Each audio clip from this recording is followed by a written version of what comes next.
A lot of women will never know what it's like to feel truly loved and seen until they experience it from a female friend, especially if they're a cishet woman. And this is part 2 of Grace and Frankie, and how it's not only the best love story of all time, it's one of the best shows ever. Thank you for this reminder. It takes me a while to do these videos, and I don't get paid for it unless you follow me on YouTube, link in bio. But I wanted to continue on the subject of men giving really terrible gifts to their partners, their wives, or whatever, because they don't truly love them.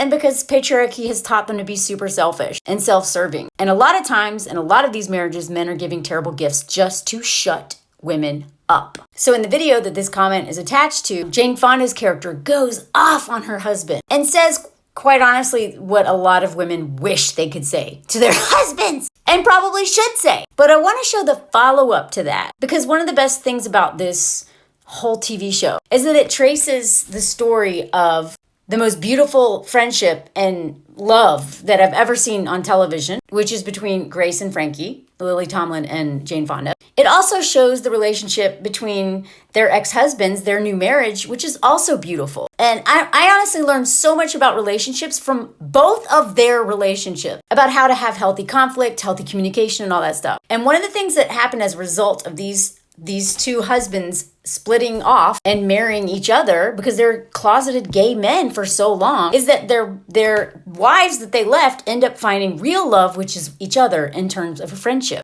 But what they also find is a new, deeper love for their ex-husbands, because they can have an authentic friendship now because they're not playing under the rules of patriarchy. And specifically Jane Fonda's character, because her and her husband didn't even like each other, unlike Lily Tomlin's character. They actually had like a marriage that they were best friends. So Jane Fonda tells off her husband and she starts communicating her needs and centering herself. But because they shared children together or are married for 40 years, she still loves him. So she shows up when he has a heart attack. But now they can have a real relationship. And I want to show what happens like many episodes later. When her ex-husband's father died, she knew how to handle it better. She was married to him for so long. She was handling all of his emotions for so long. So they go shopping for an outfit for his homophobic mother who's just died. And they end up laughing, and then he breaks down crying. And she's so confused. I'm so sorry. Listen to this. I'm sorry. Because I know how it feels not to be loved by someone who should love you.